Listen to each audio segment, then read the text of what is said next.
Hi.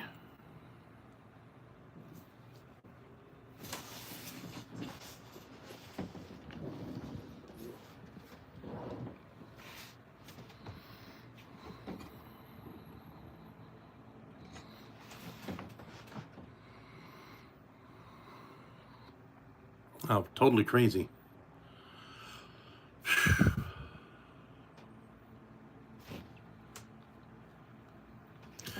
Well, my name is Aaron. I am a YouTuber for a while, actually.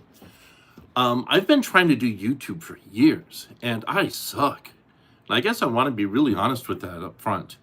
And for a while, I was doing my most success actually came on this channel right here when I was trying to do political cartoons. I draw quite well, and I was doing political cartoons and was having a lot of fun doing it. I covered debates, all sorts of stuff, and I got a lot of viewers from it.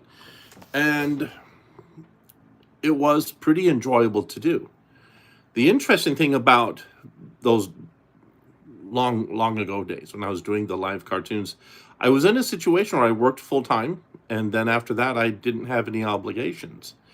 But my life was really incomplete because I hadn't been able to accomplish one of my primary goals up to that point, which was to um, be a, well, to get a bachelor's degree.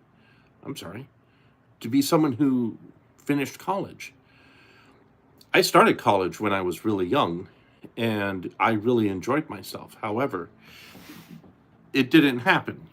Sometimes you're getting old and you got older and older, which was my case, and I just didn't have the opportunity to go back to college. I had kids, I had a job.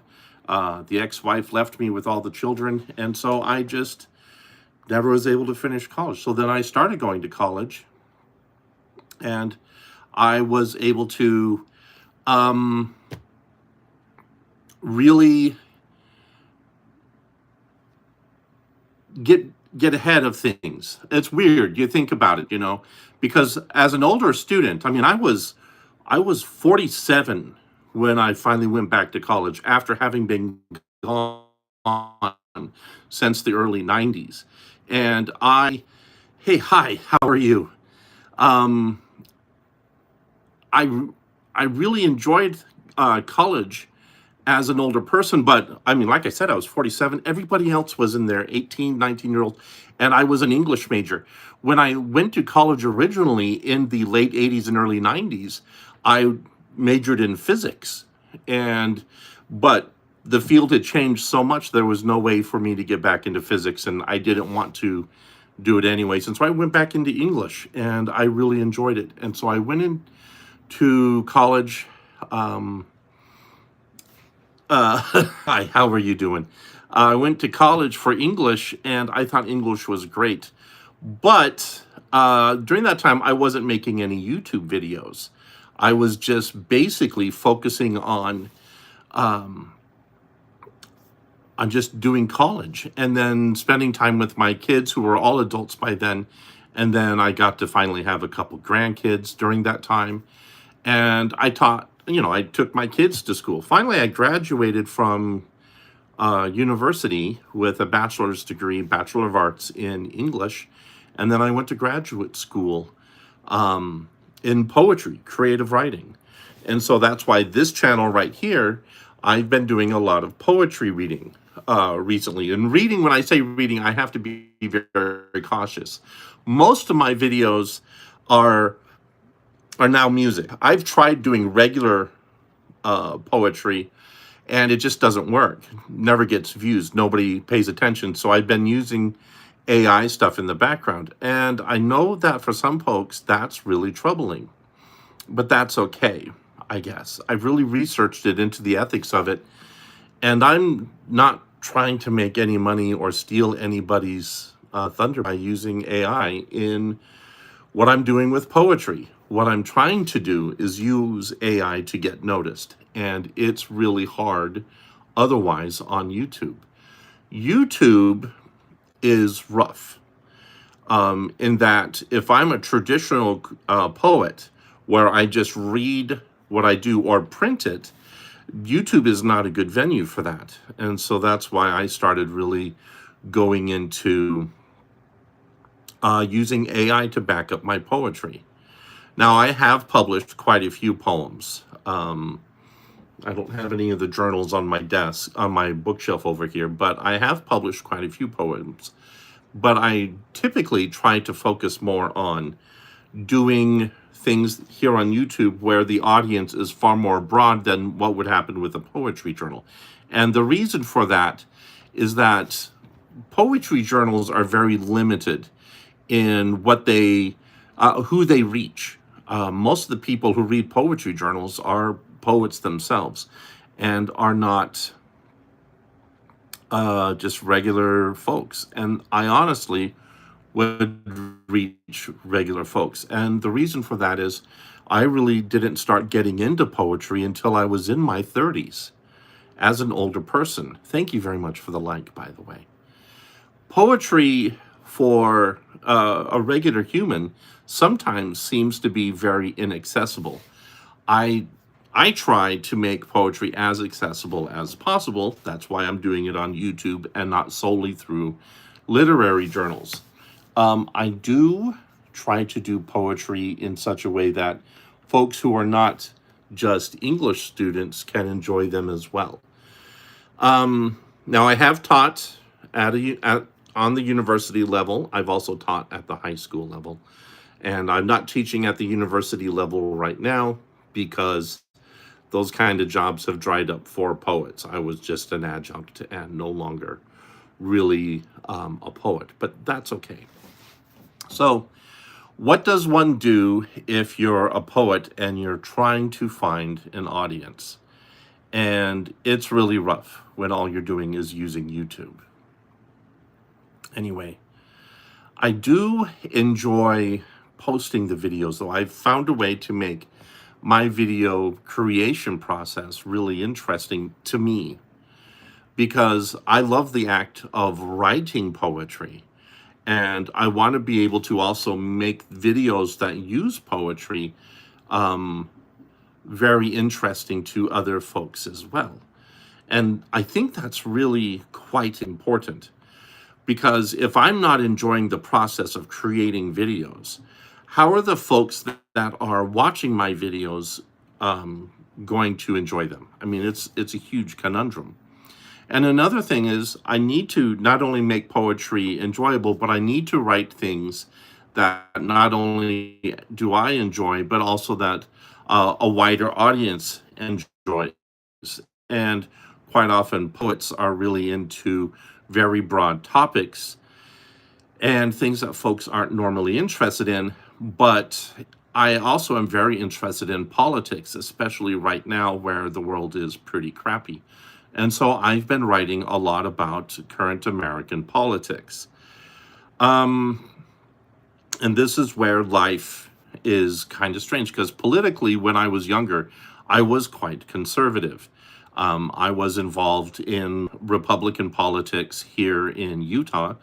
And then as I got older and started really looking into things, started learning how to see past propaganda and really look into what happens around the world through an analytical lens, I started moving away from conservatism because I noticed that conservative politics in the United States, for as long as I've been alive, has had a truth issue where folks who are, by the way, hello everyone who's dropping in, where folks who are involved in conservative politics either are easily fooled by falsehoods or believe falsehoods anyways, and so they're in a little tribe with those falsehoods and are willing to take in more.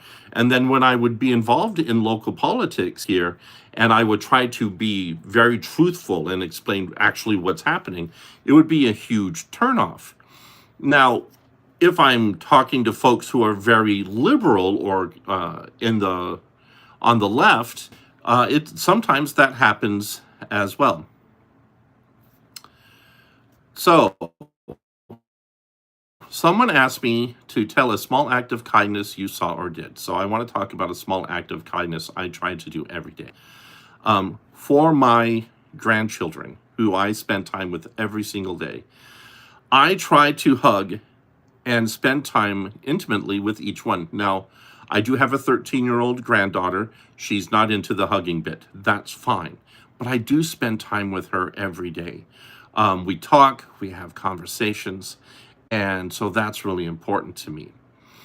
Another thing I try to do that's nice is when I'm involved in politics online, is I don't get involved in the big culture war fights, and I don't do debate. I try really hard to just be kind and nice to people, even though we might have very differing ideas. And the reason for that is that it helps people find that there isn't really a problem with someone being conservative or liberal as long as people can get along with each other. And I think that is extremely important. Now, regarding politics and kindness, at the local level, I have met very kind people who are both conservative and liberal. I've met folks who are just absolutely wonderful and try to be kind and genuine and generous at both politically conservative or liberal. But some folks are, of course, better than others, and then there are some folks who are just not kind at all and see being involved in politics in a community setting as a way of getting ahead. And I'm not interested in politics as a way of getting ahead or making money. I'm interested in community involvement. And so for me right now, at my age, in my late 50s, I tend to be more liberal than I was when I was younger, because like I said, when I was younger, I was really into conservative politics. But then that also matches where I live, because here in the state of Utah, people tend to be quite conservative. But as time went, I focused on kindness, focused on honesty and truthfulness. I really started to see that it was more important to be honest and friendly and kind than it was to be really extreme in politics. And on the conservative side of life, that doesn't go over well all the time. Keep in mind, this is the same on the liberal side, but I have found more people who are accepting and kind as liberals than I have on the conservative side. And there are definitely, right now in the United States, more people interested in being honest than there are folks who are dishonest. And that, to me, is quite important. So, anyway, this is my first live I've ever done, by the way. I don't know how it works. I've watched a few live sessions with other people, creators that I really enjoy. And since I'm a beginning creator, I just wanted to try it out for a few minutes to see if it would do anything to help my channel or help me to get to know you folks. And I'm quite glad I'm here. Anyway, you folks have a very nice day, and I will see you later.